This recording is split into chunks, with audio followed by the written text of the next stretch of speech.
Assalamualaikum warahmatullahi wabarakatuh. Jumpa kembali di channel Keluarga Misterius. Pada kesempatan ini saya akan membawakan kisah misteri yang ditulis oleh Ed Pesugihan. Oh ya, di dalam cerita ini nama dan tempatnya disamarkan semua ya, untuk menjaga privasi pihak yang terlibat di dalamnya. Tak perlu lama-lama, mari kita masuk ke dalam ceritanya. Di kesempatan kali ini saya akan membawakan kisah misteri yang berjudul Salah Jalan Hampir Saja Dijadikan Tumbal Buto Ijo. Pagi itu Roni bersantai di kursi panjang bambu di depan rumahnya. Sesekali ia bangun untuk menyeruput kopi buatan sang istri. Tidak seperti kebanyakan orang yang pagi hari terlihat sibuk untuk pergi bekerja. Namun tidak begitu dengan Roni. Maklumlah, ia hanya seorang pengangguran yang waktunya banyak dihabiskan di rumah saja. Kadangkala Siti, istri Roni, jengkel dengan sikap suaminya yang selalu menganggap enteng masalah-masalah yang ada. Tidak jarang ia marah kepada Roni karena hanya berdiam diri saja di rumah tanpa usaha mencari pekerjaan. Kalau sudah begitu, biasanya Roni malah memilih pergi dengan alasan tidak ingin bertengkar. Padahal itu adalah cara Roni agar tidak mendengar gerutuan sang istri. Siti, sang istri, datang ke balai memberikan tumpukan koran dan botol plastik yang telah ia kumpulkan dari rumah ke rumah. Itu adalah untuk menyambung hidup keduanya. Nantinya barang-barang bekas tersebut akan dijual kembali ke pengepul dengan harga yang dibilang cukup untuk makan sehari. "Pak, itu jangan lupa diikat korannya," ujar Siti. Roni kemudian bangun dan menyiapkan tali rapia untuk mengikat tumpukan koran menjadi satu. Namun saat menyatukan koran-koran tersebut, ada sesuatu yang membuat Roni tertarik. Di halaman depan koran itu tertulis, "Orang terkaya di daerah ini butuh pelamar kerja." Bukan hanya judulnya saja yang membuat Roni terpincut, tetapi di sana ada foto seseorang yang sangat ia kenal. Sontak Roni pun berburu-buru mengambil satu koran itu dan bergegas masuk ke dalam rumah. "Bu, lihat ini bu, cepat!" teriak Roni kepada sang istri. "Apa sih pak? Teriak-teriak gitu?" ujar sang istri. Siti melihat koran yang diberikan suaminya. Ia kaget dan bingung. "Ini kan bukannya ini temanmu dulu Thomas, yang waktu itu nginep di rumah kita?" tanya sang istri dengan ragu-ragu. "Iya bu, sekarang Abdul kaya raya, padahal dia lulus SD juga tidak," ucap Roni terkagum. Di koran ini tidak ada penjelasan dari mana kekayaan Abdul.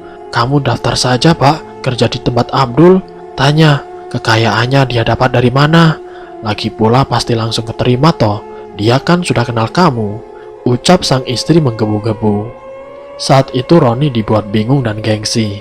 Pasalnya ia dan Abdul adalah teman baik sedari kecil. Namun ia berpikir sekarang kehidupan Abdul sudah jauh berbeda, sedangkan kehidupan Roni masih sama seperti dulu, mengumpulkan barang-barang bekas. Dan mereka pun tidak berhubungan lagi dengan waktu yang cukup lama. Roni lalu kemudian mondar-mandir, dahinya menggerenyit menundukkan ke bawah, lalu mendongakkan ke atas. Roni pun mulai berpikir, apa seharusnya aku mendaftar saja, dan aku harus mengesampingkan rasa gengsiku. Lagi pula benar kata istrinya, dia sudah kenal baik dengan Abdul. Singkat cerita, keesokan harinya Roni datang ke alamat rumah yang tertera di koran. Sekarang di hadapannya sudah ada rumah mewah, didominasi dengan warna hijau, serta beraneka patung hewan yang dipajang di teras rumah, dilengkapi dengan lapangan yang sangat-sangat luas. Bahkan 5 rumah petak di daerah Roni kalah luasnya dengan halaman itu. "Wah, ini benar rumahnya Abdul, mewah sekali," ucap Roni terkagum-kagum. Lalu kemudian Roni pun menanyakan kepada satpam rumah itu. Setelah berbincang dengan satpam, Roni dipersilakan masuk untuk bertemu dengan si pemilik rumah. Dan tidak lama kemudian, Abdul pun menghampiri Roni dengan senyumannya. Ia terlihat ramah dan senang dengan kehadiran Roni. "Wah, Ron, akhirnya kita ketemu lagi ya. Kirain siapa yang lamar kerja. Taunya kamu, Ron," tutur Abdul. "Iya, Dul. Sekarang hidup kamu mewah sekali ya. Sudah berubah dari nasib yang dulu." Roni masih terheran-heran memandangi sekeliling rumah Abdul. Lebih dari 2 jam mereka berdua berbagi pengalamannya, hingga hal yang tidak disangka Roni keluar dari mulut si Abdul. Dengan suara yang sedikit berbisik, Abdul menceritakan dari mana kekayaan yang sekarang ia dapatkan. Abdul pun bercerita jika ia mendapatkan kekayaan ini secara instan dari ritual pesugihan yang ia lakukan. Tepatnya, Abdul melakukan penyembahan kepada Buto Ijo di Gunung Wijil. Saat itu yang dipikirkan Roni hanya bagaimana bisa makhluk gaib memberikan kekayaan seperti ini. Hingga tidak diduga, Abdul pun mengajak Roni untuk melihat sendiri ritual yang ia lakukan. Dan Abdul pun mengatakan nasib Roni akan sama dengannya jika Roni mau melakukan pesugihan ini.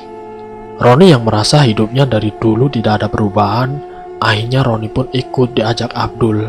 Dan keesokan harinya, mereka berdua datang ke Gunung Wijil untuk menemui Buto Ijo. Ternyata lokasi yang dituju tidak mudah untuk dilalui. Jelas saja, karena lokasi ritual berada di kawasan kaki gunung. Selama 3 jam perjalanan, Roni dan Abdul akhirnya tiba di sebuah goa yang dipenuhi dengan tanaman hijau merambat. Di sana Abdul mengeluarkan berbagai syarat pesugihan Buto Ijo, mulai dari kembang setaman, kemenyan Arab, dupa Cina, ayam kampung, air kendi, dan wewangian. Semuanya diletakkan dalam nampan yang terbuat dari anyaman bambu. Setelah itu Abdul membaca mantra-mantra yang tidak bisa diterka oleh Roni. Terkadang dalam mantra tersebut diselingi kata-kata seperti ini. Buto Ijo, aku membawa makananmu. Kira-kira itu yang didengar oleh Roni. Dan tidak menunggu waktu yang lama, akhirnya makhluk besar di dalam gua keluar perlahan-lahan. Roni pun ketakutan saat itu, tapi ia mencoba untuk tenang. Diperhatikan dengan jelas jika tinggi makhluk yang dinampakkan Buto Ijo itu hampir menyentuh dinding goa. Tinggi sekali, tubuhnya dipenuhi bulu, rambutnya mengembang tidak terurus, mata merah, serta 4 taring besar di bagian mulutnya. Roni pun merasakan angin yang berhembus ke tubuhnya. Namun kata Roni itu bukan angin alam, melainkan hembusan nafas dari si Buto Ijo. Ia takut setengah mati karena Buto Ijo itu mendekat bukan ke arah sesajen, melainkan ke arah dirinya. Roni yang semakin lama ketakutan melihat Buto Ijo, akhirnya Roni pun lari ketakutan. Roni terbirit-birit. Lalu setelah kejadian itu, Roni pun akhirnya pulang ke rumahnya. Roni pun menceritakan kepada istrinya kalau dirinya ketakutan, ternyata Abdul melakukan pesugihan. Roni yang masih dalam ketakutannya, Roni pun setiap malam didatangi Buto Ijo. Hampir 1 minggu lamanya, Roni selalu diteror Buto Ijo itu.